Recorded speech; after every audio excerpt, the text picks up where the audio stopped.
Jasmine Crockett sat beneath the studio lights with her hands folded calmly, her voice unused so far, her eyes scanning the table. The panel had gathered for a nationally televised town hall on youth and policy, a seemingly safe theme that quickly began unraveling the moment Vivek Ramaswamy began speaking. Vivek had entered the room smiling, confident, throwing out statistics with the ease of a TED Talk veteran. He was sharp, animated, and unrelenting in tone. Jasmine had been quiet through the first half hour, offering comments here and there, but mostly letting Vivek carry the heat. And he did, willingly. Vivek said, "The real issue with young people in America isn't systemic. It's psychological. We've taught them they're oppressed instead of teaching them they're capable. That's the crisis." The audience, mostly young, mostly diverse, shifted uncomfortably. Jasmine said nothing. She simply turned her eyes toward him and waited. The moderator nodded. He said, "Congresswoman Crockett, do you agree that this generation has been misled into victimhood?" Jasmine looked out at the crowd before answering. She said, "I think telling people their pain isn't real is a fast way to lose any claim to leadership. You can't inspire someone while denying their experience." Vivek leaned in, not aggressively, but with rehearsed charm. He said, "I'm not denying pain. I'm saying we're overdiagnosing it. We've replaced personal agency with permanent grievance. That doesn't build strong citizens." Jasmine's voice remained level. She said, "Grievance isn't the problem. Ignoring it is. You're asking people to be grateful for surviving systems built to exclude them. That's not strength. That's suppression dressed up as self-help." The audience reacted. Some clapped softly, others stayed still, sensing the air had begun to change. Vivek smiled again. He said, "Congresswoman, I grew up in this country too. My family immigrated here with nothing. We didn't see racism. We saw opportunity." Jasmine nodded slowly. She said, "That's your story. But it's not the only story. And just because you didn't see racism doesn't mean it didn't see you. Or them." She gestured to the front row, a young woman in a hijab, a black man in a delivery uniform, a teenage boy clutching a worn backpack. Jasmine said, "You want to talk about psychology? Here's some psychology. Try growing up watching your parents get pulled over more times than you can count. Try hearing teachers lower their expectations when they hear your zip code. Try having to smile at someone who just called your brother a thug." Vivek responded quickly. He said, "We can't move forward if we're stuck reliving past grievances. At some point, we have to take responsibility." Jasmine said, "And at some point, we have to acknowledge reality." The moderator stepped in. He said, "Congresswoman, what do you think Vivek's missing here?" Jasmine leaned forward, elbows on the table now. She said, "He's missing that reality isn't a debate format. It's a lived experience. It's not just what data says. It's what your life teaches you. You can't stat your way out of that." Vivek said, "I've lived experience too. My parents came here legally. They worked hard. They didn't complain." Jasmine's tone didn't change. She said, "You keep confusing silence with success. Your parents didn't complain because they couldn't afford to. Doesn't mean they didn't feel it. Doesn't mean they weren't targeted. Doesn't mean their kids didn't carry that tension every day." Vivek said, "That sounds like victimhood to me." Jasmine paused. The audience felt it. She said, "You call it victimhood. I call it reality. And when you spend your time telling people their reality is an illusion, you stop being a leader." Vivek laughed lightly, trying to dismiss the tone. He said, "You sound angry, Congresswoman." She didn't smile. She said, "I'm not angry. I'm tired. Tired of watching people like you weaponize your success against everyone who didn't get the same breaks. Tired of listening to you turn struggle into weakness." Vivek raised an eyebrow. He said, "I've never had breaks. I built everything." Jasmine said, "You built with help. We all do. You just don't acknowledge it because it makes the story less convenient."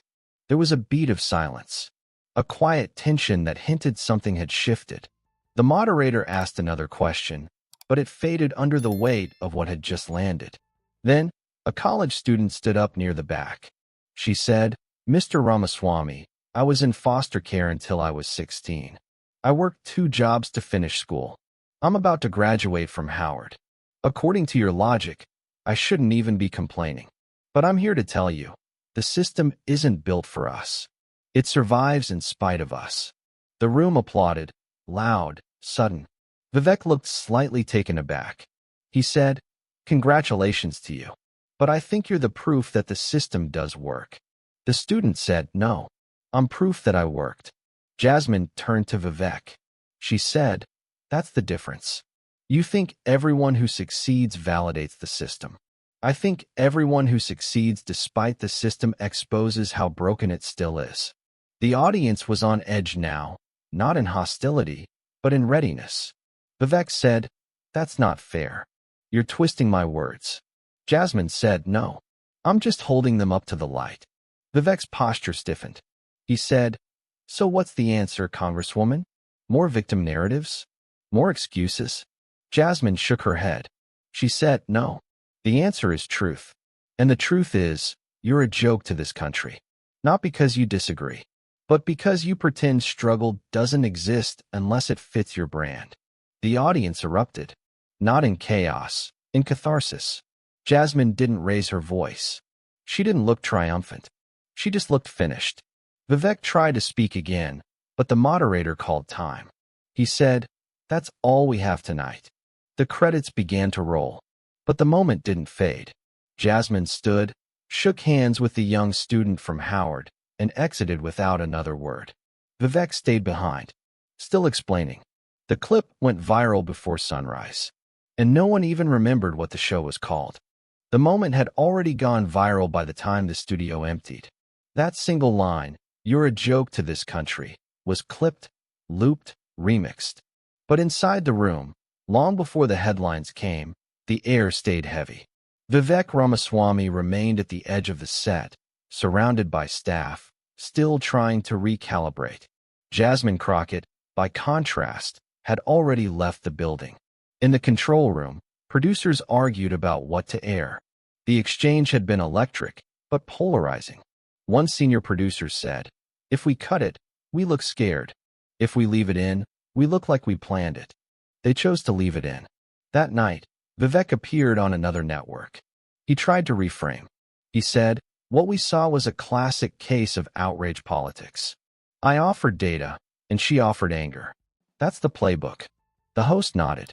But social media was telling a different story. Clips from the town hall weren't just being shared. They were being quoted by workers, students, parents.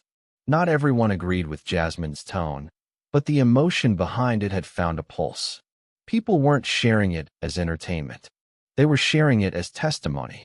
The next morning, Jasmine sat on a quiet set for a local interview. The host, more reserved than the national panel, asked, "Congresswoman, do you stand by your words?" Jasmine said, "I stand by the truth. And the truth is, dismissing pain isn't a policy." The host pushed. "Some people say you went too far. That calling someone a joke to the country was personal." Jasmine answered, "It is personal. When someone stands on a stage and tells young people their struggle is imaginary, that's not a debate tactic. That's an erasure. And I won't participate in erasing people." Meanwhile, Vivek released a new video. He said, "We need less emotion and more logic. That's what this generation is missing, tough love." The comments were split. Some applauded his persistence. Others weren't so kind. One comment read, "You keep calling it logic, but it feels like dismissal." Another read, "Every time you speak, I hear the voice of someone who made it to the top and kicked the ladder down behind them." And another, "You lost this one, Vivek. Not because you were wrong, but because you were indifferent." Back on the Hill, Jasmine returned to committee meetings. She said nothing about the town hall publicly. She didn't need to. But the story kept growing. A week later, a public school teacher from St. Louis posted a video to her class's private forum. It showed her third-period civics students watching the exchange in silence. Afterward, one student said, "She said what we all want to say when people act like it's our fault we were born here." Another said, He talks like being poor is just a bad attitude. The teacher didn't comment. She just let the clip run. 2 days after that, a factory worker in Ohio wrote a letter to his local paper. He said, "I've voted Republican my whole life. But I watched that woman stand up and speak to someone who thinks people like me are statistics. I don't know her party. I just know she didn't flinch." Vivek kept touring media outlets, calling the town hall a distraction from real policy. But policy wasn't what people were talking about. They were talking about tone, about posture, about dignity. And then Jasmine was invited to speak at a college town hall in Atlanta. The crowd was electric before she arrived. Students lined the walls. Faculty gave up their seats. When she stepped onto the stage, they didn't cheer wildly. They stood quietly, some with arms crossed, waiting to hear if she would give them more than a viral line. She did. Jasmine said, "I didn't plan to go viral. I planned to listen." And I did, for 30 straight minutes, while someone told you that your lives were flawed, that your complaints were excuses, that your dreams needed to be revised to fit his definition of success. She paused, then said, "And when I finally spoke, I said what I had been feeling the entire time. That his performance wasn't leadership.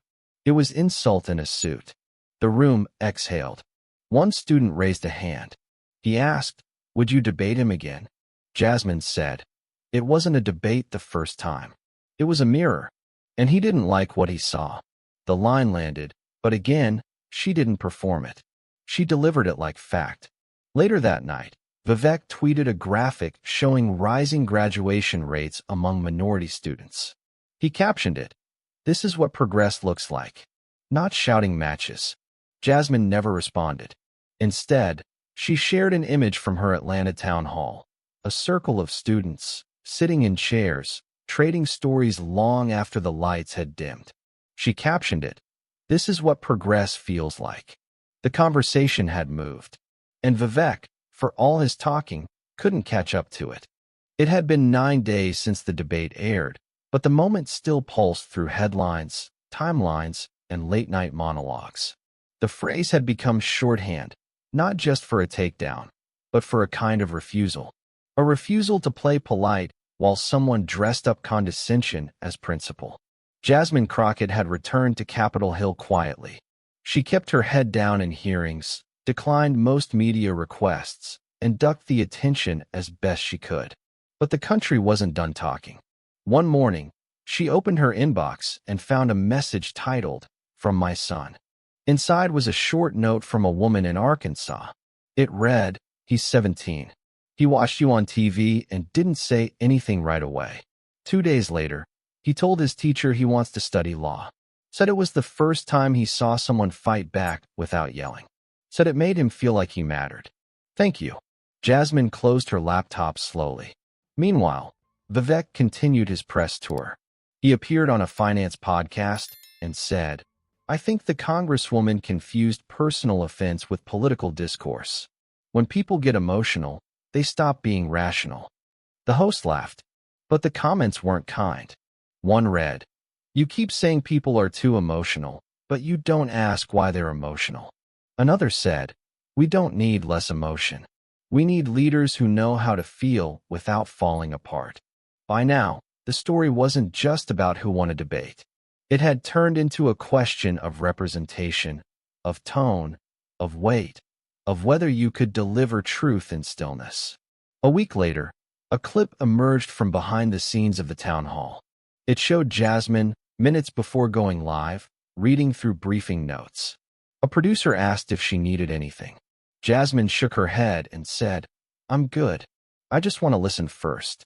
The clip gained traction because it revealed what so many had missed. Jasmine hadn't come to attack. She came to observe.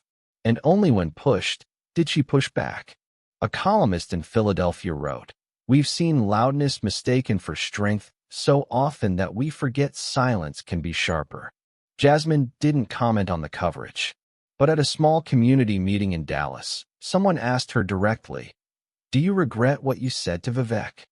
She answered, "No, because what I said wasn't about him. It was about a habit, a dangerous one, of pretending struggle isn't real just because it makes people uncomfortable. At that same event, an elderly man stood up. He wore a worn veteran's hat and walked with a cane. His voice was rough, but sure. He said, "I fought in Korea. When I came home, they told me I should just be grateful. I kept my mouth shut for 40 years. Then I heard you speak, and I remembered what truth sounded like." He sat down. Jasmine said nothing. She just nodded. Across the country, the conversation kept echoing. Not in viral clips now, but in barbershops, break rooms, bus stops. The line, "You're a joke to this country," had transformed.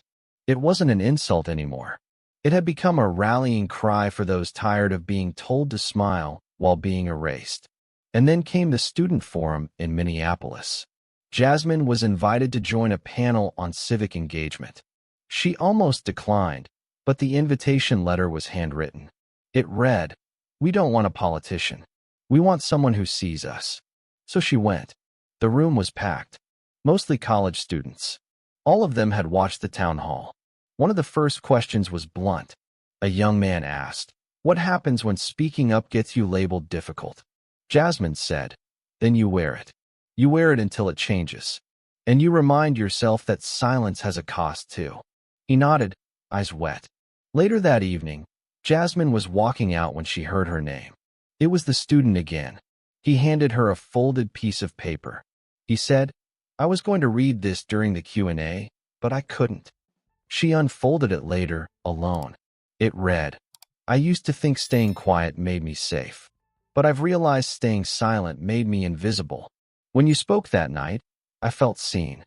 She didn't post about it. She didn't need to. But she carried the note in her wallet, not as a trophy, but as a reminder that sometimes the truest things you say are the ones you didn't plan. And sometimes calling someone a joke isn't about insults. It's about refusing to pretend that indifference deserves a podium. It's about saying, clearly, calmly, that if you will not see us, you will not speak for us.